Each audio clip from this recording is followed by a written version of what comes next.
Assalamualaikum warahmatullahi wabarakatuh. Perkenalkan, nama saya Nurasisa Saleh, NIM 2022 10026. Hari ini saya akan menjawab pertanyaan Pak yang ada di pertemuan ke-12. Untuk menjawab pertanyaan-pertanyaan tersebut, berikut ada beberapa poin yang dapat dipertimbangkan. Pertama itu, menyesuaikan produk dan layanan untuk pasar internasional. Riset pasar lokal yaitu melakukan riset mendalam tentang referensi dan kebutuhan konsumen di setiap pasar internasional yang ditargetkan. Adaptasi produk itu menyesuaikan fitur produk atau layanan untuk memenuhi kebutuhan spesifik. Dari pasar lokal, misalnya adaptasi bahasa budaya dan regulasi lokal. Umpan balik konsumen itu menerima dan menganalisis umpan balik konsumen lokal secara kontinu untuk melakukan penyesuaian yang diperlukan.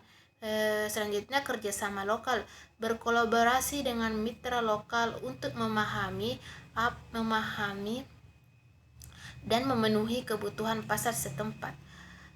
Strategi pemasaran optimal itu brand awareness, membangun kesadaran merek melalui kampanye iklan digital, media sosial, dan influencer lokal.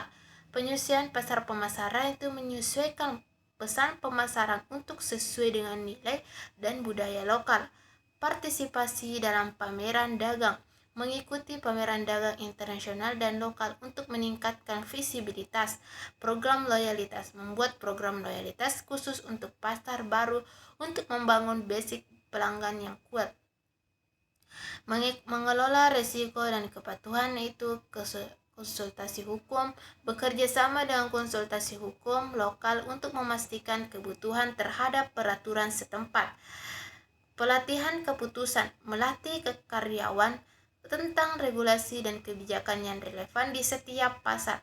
Pemantauan risiko, mengimplementasikan dengan pemantauan risiko untuk mengidentifikasi dan mengelola potensi risiko secara proaktif.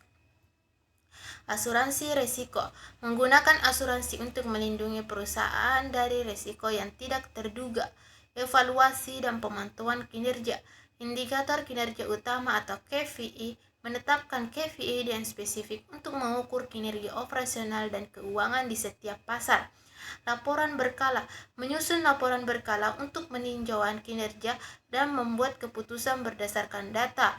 Teknologi pemantauan itu menggunakan teknologi seperti business intelligence atau BIM untuk memantau kinerja secara real time.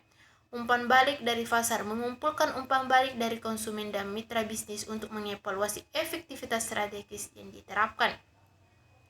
Strategis cadangan, analisis pasar, melakukan analisis mendalam untuk memahami penyebab kegagalan dan menentukan apakah perlu menyesuaikan strategis dan menarik diri dari pasar tertentu.